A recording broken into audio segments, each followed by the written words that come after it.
US और Iran के बीच में जो एक इस्लामाबाद में टॉक्स चल रही थी, उसमें से भी कोई निष्कर्ष सामने हमारे सामने नहीं आया। जेडी वांस जो उपराष्ट्रपति हैं अमेरिका के, उन्होंने कहा है कि there is no conclusive agreement that we reach as a both party. So market will react to this news and it is going to the backs to the square. Crude oil prices की तरफ अभी सबकी निगाहें रहेंगी। जो नीचे आया था $114 से $95 की तरफ। इंडियन निफ्टी 22,000 100 के लेवल से 24,000 की छलांग वहाँ से लगाई थी। विक्स जो है वो 30 का विक्स गिर के 17-18 का विक्स आया था। इंडियन रुपी स्ट्रेंथन हुआ था because of the RBI steps. और ऐसा लग रहा था कि जो हमारे सामने एक क्रूड ऑयल का जो एक संकट आया था और जिसकी वजह से इन्फ्लेशन बढ़ने की उम्मीद थी, वो कहीं ना कहीं ये जो पीस स्टॉक आगे आए थे जिसमें पाकिस्तान ने मीडिएटर का रोल निभाया था, ऐसा लग रहा था, एक पॉजिटिविटी आई थी। नास्डैक में भी रैली हुई थी, S&P 500 में भी 5% की रैली हुई है फ्रॉम द बॉटम। तो कहीं ना कहीं एक पॉजिटिविटी थी। लेकिन जो न्यूज़ आई है आज ही मॉर्निंग में, जहाँ पर यूएस और ईरान मिले थे पाकिस्तान में, डेलीगेशंस बैठे, लेकिन कोई एक कंक्लूसिव एग्रीमेंट सामने नहीं आया है। हालांकि कुशनर और जो बाकी विलकॉक्स जो लोग हैं वो वही अभी पाकिस्तान में हैं। लेकिन why I am saying this because it has a negative impact on the market. तो इस वीडियो में हम डिटेल में चर्चा करेंगे कि यूएस मार्केट किस तरफ जा रहा है। सॉफ्टवेयर का जो एक नया डर सामने है, आपने देखा होगा कि पिछले रिकवरी में सॉफ्टवेयर के कोई भी स्टाफ ने पार्टिसिपेट नहीं किया था। हालांकि मेटा के बारे में मैंने बहुत समय से इस वीडियो में चर्चा की है। मैंने अपने चैनल पे बताया था कि मेटा जो 525 का लेवल था, it was a very very very good zone to add the Meta, और वहाँ से 634 का ऐड हाई लगाया था मेटा ने लास्ट वीक में। तो कहीं ना कहीं एक वैल्यूएशन कंफर्ट होते हैं। शॉर्ट टर्म निगेटिविटी आती है यूएस स्टॉक्स में, आपको उस चीज़ का एडवांटेज उठाना होगा। क्योंकि यूएस स्टॉक मार्केट एक ऐसा मार्केट है जहाँ पर नीचे भी उतना ही जाता है और ऊपर भी उतना ही जाता है। तो ऑब्वियसली अगर कोई मोनोपोली स्टॉक्स है, गूगल है, मेटा है, अमेजॉन है, कहीं ना कहीं अगर वो कंफर्ट जोन वैल्यूएशंस के ऊपर आते हैं, so I think it is a no brainer buy despite of the all the volatility and all the talks about the AI going forward. तो इस वीडियो को एंड तक देखना। तो I will share my perspective about the Indian markets, क्या scenario चल रहे हैं। अभी बिजनेस अपडेट आए हैं, जो Q4 का एंडिंग हुआ है, उसको भी you need to watch carefully. और इस जो बियर और बुल मार्केट के फेज़ का जो फेज़ है, जिसमें रिटेल इन्वेस्टर को किस तरीके से हमें आंकना चाहिए, किस तरीके से अपनी साइकोलॉजी को इम्प्रूव करना चाहिए, उसको हम इस वीडियो में समझेंगे। एक पर्सपेक्टिव आपके सामने रखूँगा कि किस तरीके से आपको ये नेविगेट करना चाहिए। और एक समय था मार्च में जहाँ पर बहुत लोस चल रहे थे, अच्छे क्वालिटी के स्टॉक अच्छे वैल्यूएशंस के ऊपर अवेलेबल थे। अभी भी बहुत सारे कंपनीज अच्छे वैल्यूएशंस के ऊपर अवेलेबल है, जिसको आप अपने पोर्टफोलियो में ऐड कर सकते हो। अगर आपका जो पोर्टफोलियो का विजन है 3 साल 5 साल का है, तो बिल्कुल it was a no brainer to add a quality earnings company, जहाँ पर हमें अर्निंग्स की विजिबिलिटी है। जैसे मैंने अपने बहुत सारी वीडियोज़ में बताया है, अभी 2-3 दिन पहले में जो वीडियो किया था ज्वेलरी सेक्टर्स के ऊपर, आप देखो फिनोमिनल ग्रोथ है। ऑब्वियसली वो गोल्ड प्राइस की वजह से है, लेकिन एक फिनोमिनल ग्रोथ कंपनियों ने दिखाई है। वॉल्यूम ग्रोथ भी आ रहा है थोड़ा बहुत करके। तो वहाँ पर आपको ध्यान देना होगा। बहुत सारी इंडियन कंपनीज अच्छे बिजनेस अपडेट दे रहे हैं। जो माइक्रो फाइनेंस का साइकिल है वो नीचे की तरफ गया था, वो भी रिवर्स होता हुआ नजर आ रहा है। क्रेडिट सैटिन हो, क्रेडिट एक्सिस ग्रामीण हो, अरमान फाइनेंशियल्स हो, इन सारे के बिजनेस अपडेट अच्छे आ रहे हैं, और जहाँ पर डिसबर्समेंट भी ग्रोथ अच्छी रही है। तो Indian micro finance industry is getting into the good zone. तो ये हमने देखा। बजाज फाइनेंस जैसी कंपनी ने भी 22% की ग्रोथ वहाँ पर दिखाई है। हालांकि वो लोअर है from the top of 26%, but still it is good growth. आपने देखा होगा कि श्रीराम फाइनेंस जैसे स्टॉक 600-700 के 700-800 के लेवल्स पे अवेलेबल थे। So this was a no brainer buys for the short term volatility to play with it. तो थोड़ा सा यूएस मार्केट के ऊपर जाते हैं और फिर बाद में इंडियन मार्केट के ऊपर आते हैं। तो यूएस मार्केट को आप देखोगे, बॉटम से एक अच्छी रिकवरी मानी गई। माइक्रोसॉफ्ट में कुछ हालांकि इंप्रूवमेंट नहीं हुई, वहाँ के वहाँ स्टॉक पड़ा हुआ है। क्लॉड जो है, उसने माइथॉस करके अपने न्यू एआई टूल्स को दुनिया के सामने लाया, और जिसकी वजह से एक फिर से सॉफ्टवेयर सेल ऑफ हुआ। Microsoft, Adobe, Salesforce, ServiceNow, ये सारी कंपनियां फिर से एक बार नीचे की तरफ देखी गई।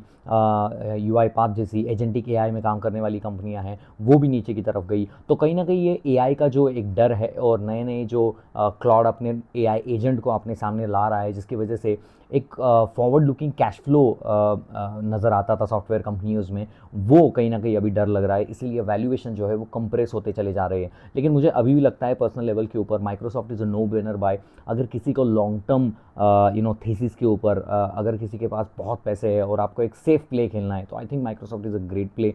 बिकॉज मुझे नहीं लगता कि माइक्रोसॉफ्ट कोई अपने इनोवेशंस नहीं करेगा। ऑब्वियसली आई डोंट नो कि 6 months down the line Microsoft whether it is up or down, that only future will tell. But as far as the valuations are concerned, is very cheap valuations for the stock like the Microsoft। और मुझे ऐसा लगता है कि इतनी भी ख़राब company नहीं है, कैश फ्लो रीच कंपनी है। तो अगर किसी को एक अच्छे लॉन्ग टर्म थीसिस की तरफ देखना है तो Microsoft is a no brainer from this level of the point.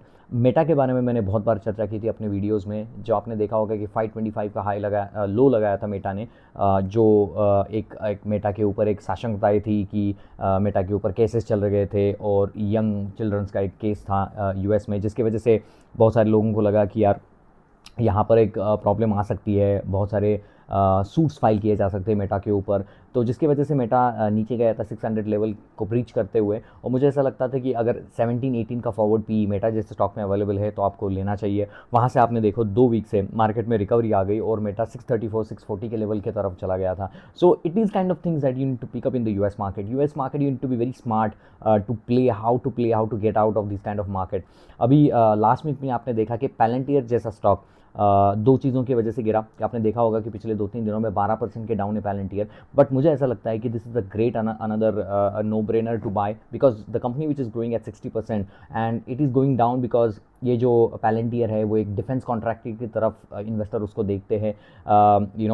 US defence के साथ वो काम करती है, यूएस नेवी आर्मी के साथ वो काम करती है। तो ऑब्वियसली जैसे ही वो सीज़ फायर अनाउंस हुआ तो लोगों को लगने लगा क्या कि अच्छा इसकी अर्निंग विजिबिलिटी में प्रॉब्लम आ सकती है। वैसे तो होती नहीं है, बट ऐसे पार्टिसिपेंट प्रेडिक्ट करते हैं, और जिसके वजह से डिफेंस के स्टॉक, एनर्जी के स्टॉक नीचे गए और फिर से जो एआई के स्टॉक के ऊपर चलने लगे। तो वही एक पार्ट है पैलेंटियर में। और बहुत सारे जो हाई पी के ऊपर मतलब जो पहले के पैलेंटियर के इन्वेस्टर थे, उन्होंने थोड़ा सा अपना स्टेक जो है वो ऑफलोड किया है।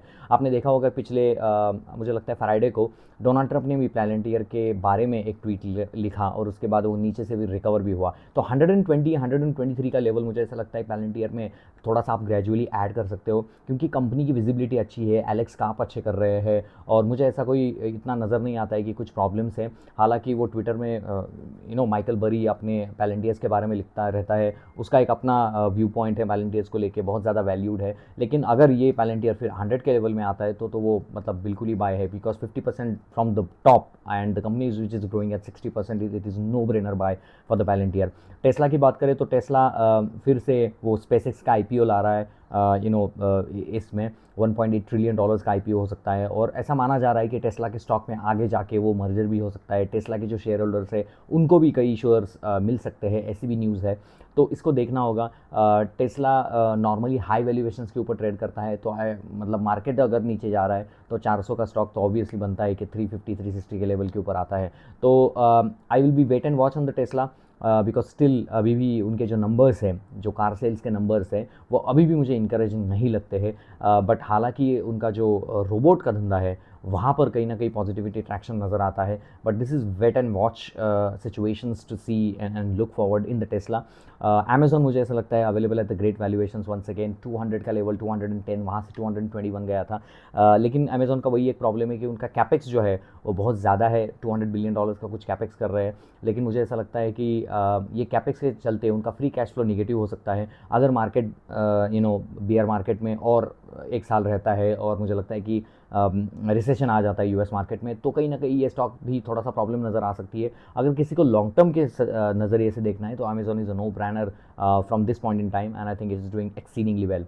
ओनली मुझे प्रॉब्लम है यूएस में कि अगर मान लो कि आपके सॉफ्टवेयर के स्टॉक नीचे जा रहे हैं बिकॉज ये जो क्लॉड है नए नए एआई एजेंट को बना रहा है, लेकिन उसके लिए प्रोसेसर लगता है, उसके लिए जीपीयू लगेंगे, उसके लिए डेटा सेंटर्स लगेंगे, उसके लिए नियो क्लाउड लगेंगे। अगर आप मानते हो कि सॉफ्टवेयर का ब्रेकेज हो सकता है, सॉफ्टवेयर यहाँ से गायब हो सकता है और फिर एआई एजेंट उसको टेक ओवर कर सकते हैं, तो आप समझो कि कितनी कैपेसिटी, कंप्यूट कैपेसिटी कितनी लगेगी। बहुत ज़्यादा कंप्यूट कैपेसिटी लगने वाली है, बहुत ज़्यादा डेटा सेंटर लगने वाली है। तो obviously Nvidia is a no brainer in that situation. तो मुझे नहीं लगता है कि एनवीडिया यहाँ पड़ा रहेगा। अगर सॉफ्टवेयर नीचे जाएगा तो Nvidia has to go up. और ऐसे भी मतलब ऐसे रिच वैल्यूएशंस के ऊपर अवेलेबल नहीं है, बहुत ही चीप वैल्यूएशंस के ऊपर अभी एनवीडिया अवेलेबल है। एनवीडिया की ग्रोथ भी अच्छी है, 60-70% की ग्रोथ कंपनी कर रही है और नए नए मॉडल्स को वो लॉन्च कर रहे हैं। तो I think it's a no brainer. अगर मुझे लगता है कि 150 के लेवल पे मुझे एनवीडिया मिल भी जाता है कहीं ये यूएस के चक्कर में, I will be first one to buy. ये मैं स्टॉक इसको सजेस्ट कर रहा है जो बंदा बहुत ही सेफ खेलना चाहता है, जिसको अपने पोर्टफोलियो को नीचे नहीं देखना है, तो उनके लिए बहुत ही एक यूनिक सिचुएशंस है जिनको आप इन स्टॉक्स को अपने पोर्टफोलियो में ऐड कर सकते हो। बहुत सारे जो छोटे वाले स्टॉक्स है, सॉफी हो या रॉबिनहुड हो, यूआई पाथ हो, ये सारे स्टॉक में थोड़ी सी दिक्कत है क्योंकि प्राइवेट क्रेडिट का जो प्रॉब्लम यूएस में चल रहा है, जिसके वजह से मुझे ऐसा लगता है कि बैंकिंग फाइनेंशियल्स के ऊपर प्रॉब्लम आ सकती है। तो इसकी वजह से सोफी थोड़ा सा अंडर वैल्यूड है। जेटा करके एक स्टॉक है, सॉफ्टवेयर डाउन है, इसलिए that stock it is getting pulled out. But overall मुझे ऐसा लगता है कि it is wait and watch situation. कभी किसी को हरी नहीं करना चाहिए अपनी इन्वेस्टिंग के बारे में। मुझे ऐसा लगता है कि ये अभी वॉर खींचने वाली है, थोड़ा सा टाइम लग सकता है इसको सेटल आउट होने के लिए। कभी भी अगर डीप मिले 600-620 के लेवल्स के ऊपर, तो मुझे लगता है कि यूएस मार्केट में आप ऐड कर सकते हो। वापस आते हैं इंडियन मार्केट के ऊपर। इंडियन मार्केट में एक अच्छा रिबाउंड देखा गया 22,100 के लेवल्स के ऊपर। अभी भी इंडियन मार्केट में एक सबसे इंपॉर्टेंट फैक्टर जो चला आ रहा है वो है क्रूड। अगर क्रूड 9500 के दौरान रहता है, सो it is not at all a good news for the Indian market.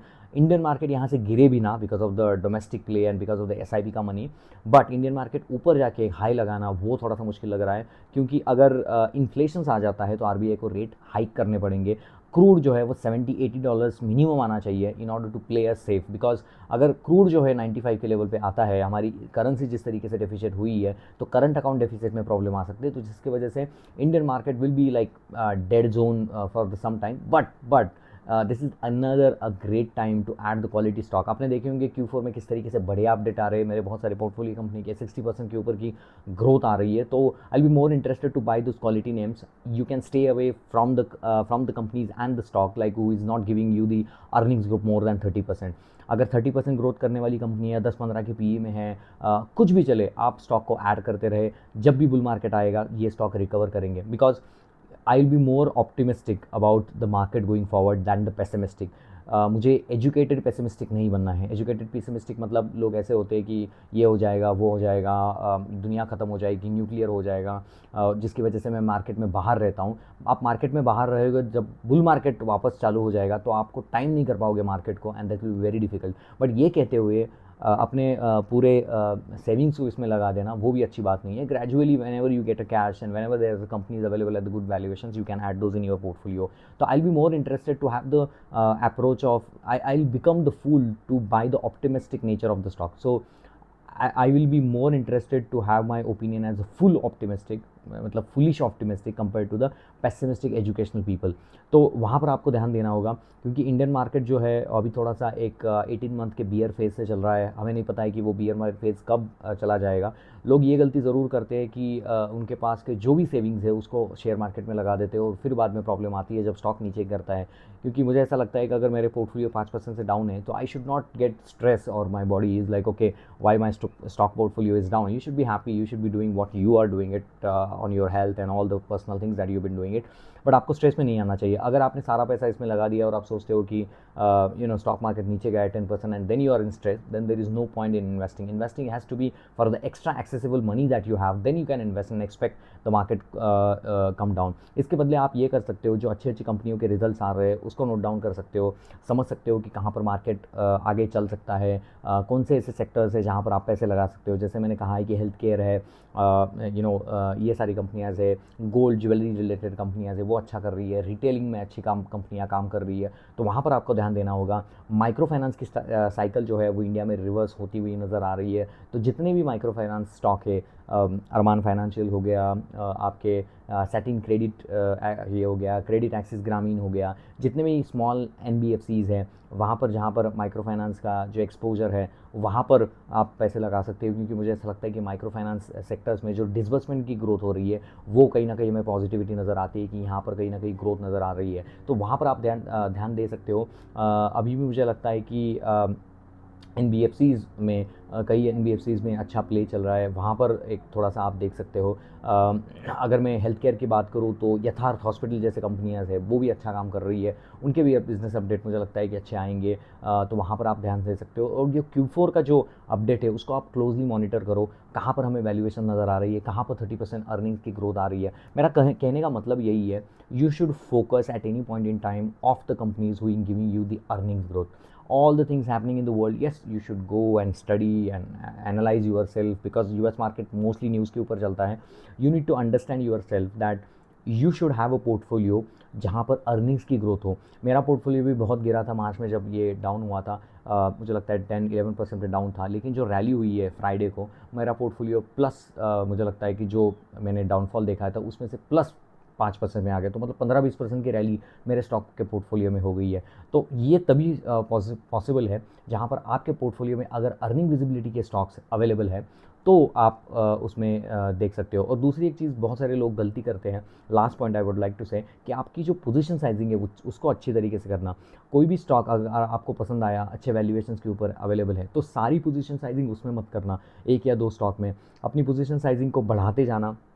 मान लो कि आपने कोई स्टॉक में अपनी इन्वेस्टमेंट करा दी, ये कृषिवाल फूड करके जो कंपनी है, वहाँ पर आप 5% का एलोकेशन, 2% का एलोकेशन किया.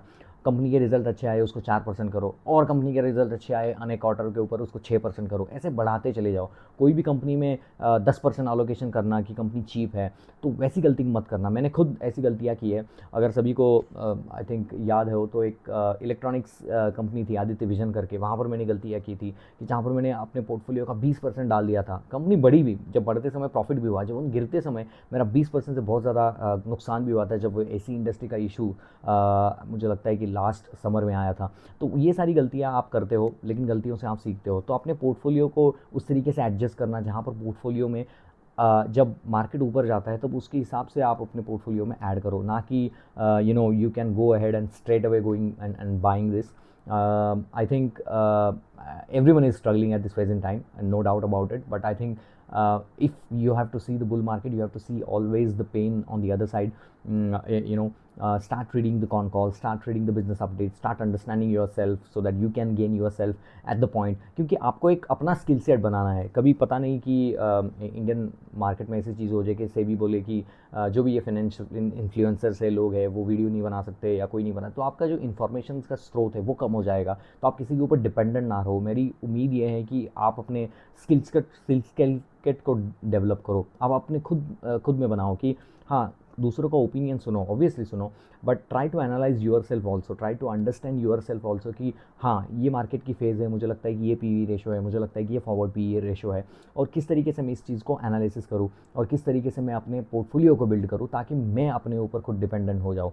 आप बहुत सारे लोग SIP करते हो, इक्विटी म्यूचुअल फंड्स में पैसे डालते हो, लेकिन आपको एक समझना होगा कि वो लोग भी ऐसे कोई धुरंधर नहीं है कि भाई कहाँ से लेके आए हैं, और वो भी टाइम के साथ सीखे हैं. उनको भी पोर्टफोलियो एडिशंस कर रहे हैं, वो भी पोर्टफोलियो मैनेजर्स है, फंड मैनेजर्स है, वो भी इंसान ही है. At the end of the day वो भी गलतियाँ करते हैं. तो क्यों ना हम अपना पैसा खुद मैनेज करें, अपने आप के ऊपर कंसंट्रेशन करें, अपने आप के ऊपर स्किल सेट डेवलप करें कि यार किस तरीके से अर्निंग ग्रोथ होती है, PE रेशो कैसा होता है, EPS कैसे बनता है, ROE किस तरह से ऊपर जाता है, ROC का नेमिफिकेशंस क्या है, ROC के फ़ायदे क्या है, ROE के फ़ायदे क्या है, कैश रिजर्व्स होना, कैश रीच होना, डेट फ्री होना, पेग रेशो क्या है, किस तरीके से मैं मार्केट कैप को एनालिसिस करो. अगर मैंने एक कंपनी में इन्वेस्ट किया है, आज की मार्केट कैप 5,000 करोड़ है, तो मेरा एंड गोल होना चाहिए कि ये 50,000 करोड़ मार्केट कैप हो जाने के बाद मैं इसमें से निकलूँगा, और उसके लिए मुझे 30% कैगर की कंपनी चाहिए. मैंने कल वीडियो बनाया था आनंद राठी के ऊपर.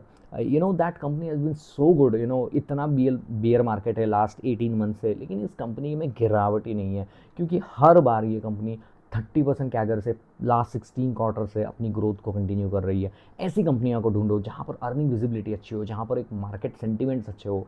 इंडिया में बहुत सारे ऐसे सेक्टर्स है कंज्यूमर स्पेस में जहाँ पर ग्रोथ ही ग्रोथ की अवेलेबिलिटीज़ है. मैं एक सेक्टर बताता हूँ. आप देखो इंडिया में न्यूट्रिशनल्स, आप देखो बहुत सारे लोग अभी जिम जाना शुरू कर दिए है, बहुत सारे लोग अभी हेल्दी खाना शुरू कर दिए है, शुगर को कट कर रहे हैं. तो आप देखो वहाँ पर ऐसी कौन सी कंपनियाँ हैं जो अच्छा काम कर रही है, जो लोगों को हेल्थ फूड के बारे में बता रही है, जैसे कृषिवाल फूड जैसी कंपनी है, वो नट्स बेचती है। ऑब्वियसली थोड़े से डाउनफॉल हैं, थोड़े से नेगेटिव पॉइंट्स है उस कंपनी के बारे में, लेकिन मुझे ऐसा लगता है कि कैशोज़ की जो ग्रोथ है, कैशोज़ की जो डिमांड है, आगे जाके बढ़ने ही वाली है। अपने आप को ऑब्जर्व करो, अपने आजू बाजू में you experience the things what you are doing it. आज देखो अच्छे अच्छे डिज़ाइनर शर्ट 500 रुपये में आ रहे हैं, जो जोडियो ने ग्रोथ की, उसको समझो कि किस तरीके से ग्रोथ की, उसने क्या मार्केट कैप्चर किया, लोगों को क्या पसंद आ रहा है।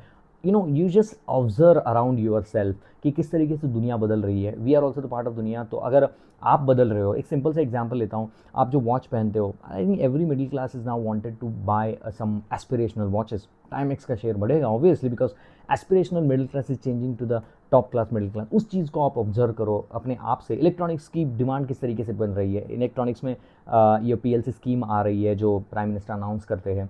इलेक्ट्रॉनिक्स की ग्रोथ कितनी तरफ हो रही है। AC का जो आप आज का मार्केट शेयर है, गांव-गांव में अभी AC नहीं है। जिस तरीके से टेम्परेचर बढ़ रहा है इंडिया में, AC की डिमांड बढ़ती चली जाएगी। लेकिन एक इंपॉर्टेंट फैक्टर है कि कहाँ पर हमें इन्वेस्ट करना चाहिए जब वैल्यूएशंस नीचे की तरफ हो, और हमें एक अच्छी कंपनी वहाँ पर मिले, जैसे PG इलेक्ट्रोप्लास्ट। उसके बिजनेस अपडेट को देख सकते हो कि AC में क्या चल रहा है, अभी समर चल रहा है, कि कंपनी बिजनेस अपडेट में क्या कह रही है, क्या वो सेल्स ग्रोथ को बना पाएगी, क्या वो अपने मार्जिन को मेंटेन कर पाएगी। इंपॉर्टेंट फैक्टर्स होता है कि मार्जिन को मेंटेन करना, ROE की ऊपर की तरफ लेके जाना। इन सारी चीज़ों को आप एनालिसिस करो। एक अच्छे मार्केट फंडामेंटल स्टेट में अब हम है।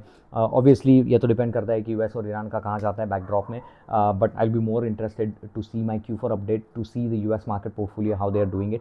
सो यही था एक शॉर्ट वीडियो आज के मार्केट आज के लिए आपके सामने। होप आपको ये वीडियो पसंद आया हो। अगर आपको ये वीडियो पसंद आती है तो प्लीज़ वीडियो को लाइक करना, शेयर करना और सब्सक्राइब करना अपने दोस्तों के साथ। और अगर आपके कोई कमेंट है तो बिल्कुल इस वीडियो के नीचे डाल देना। So I help you to advise you on your stocks. Thank you very much and have a nice day guys.